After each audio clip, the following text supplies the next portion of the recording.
zoezi la kutoa elimu mlango kwa mlango. Lengo la zoezi kwanza, kama nilivyokwisha kusema, ni kutoa elimu ya kodi mlango kwa mlango kupitia kwenye maeneo ya wafanyabiashara, lakini pia tuna lengo la kusikiliza changamoto mbalimbali wanazozipata wakati wanapotekeleza majukumu yao, hususani ya uwasilishaji wa ritani za kodi pamoja na kulipa kodi zinazokusanywa na Mamlaka ya Mapato Tanzania TRA. Lakini pia katika zoezi hili tunatoa huduma mbalimbali za papo kwa papo.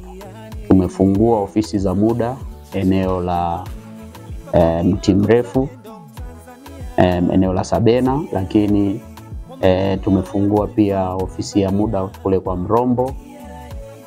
Tunatoa huduma tunapopita kwenye zoezi la mlango kwa mlango, kuta mtu anafanya biashara labda kutokana na kutokuelewa taratibu zinavyotakiwa kabla ya kuanza biashara, tukimkuta anafanya biashara hajasajiliwa, tunamsajili.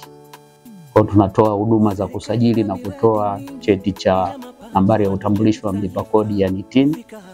Lakini tunatoa huduma za kukadiria kodi kwa wale ambao kwa namna moja ama nyingine hawajafika kukadiriwa kodi ya mapato kwa mwaka 2025.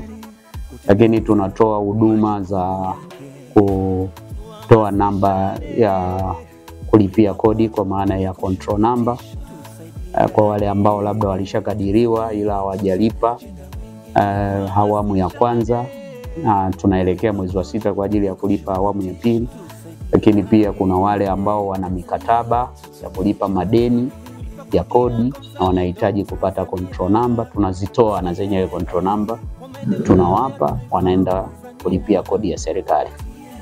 Pia tunatoa huduma ya kusajili watu kwenye kodi zingine kwa maana ya kodi ya ongezeko la thamani, yani VAT, kwa wale wanaostahili wenye mauzo ya zaidi ya shilingi milioni 200 kwa mwaka wanatakiwa wasajiliwe kwenye kodi ya ongezeko la thamani. Kwa tunawaelimisha, wakishaelewa tunawapatia fomu, tunawasajili. Wafanya biashara wametupa ushirikiano, lakini niendelee kusisitiza kwamba waendelee kushirikiana na sisi kwenye hili zoezi kwa kutupa taarifa mbalimbali. Na eneo ambalo linatupa tatizo kidogo kwa sasa hivi kwa mkoa wa Arusha ni eneo la matumizi sahihi ya stempu za kielektroniki kwa vinywaji vikali.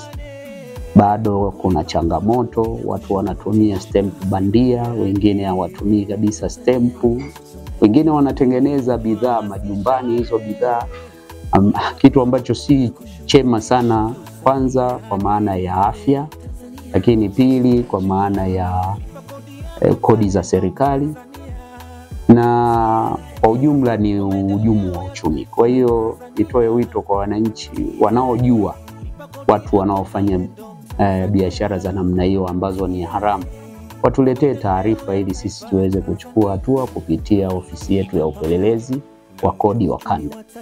Kwa wananchi waombe wanapofanya manunuzi wahakikishe wanadai risiti katika kila manunuzi ya bidhaa au huduma wanayofanya. Risiti ni shahidi mwaminifu. Lakini hata kwa wafanyabiashara wale wanaokwenda kununua kwa watu wanaouza jumla au wazalishaji au waagizaji wa bidhaa kutoka nje ya nchi, unapofanya manunuzi dai risiti, kwa sababu risiti ni shahidi yako kwamba wewe umefanya manunuzi ya kiasi gani.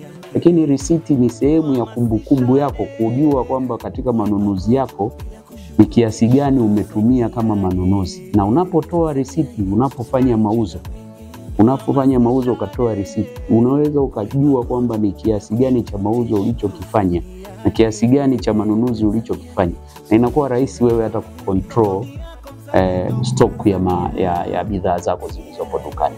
TRA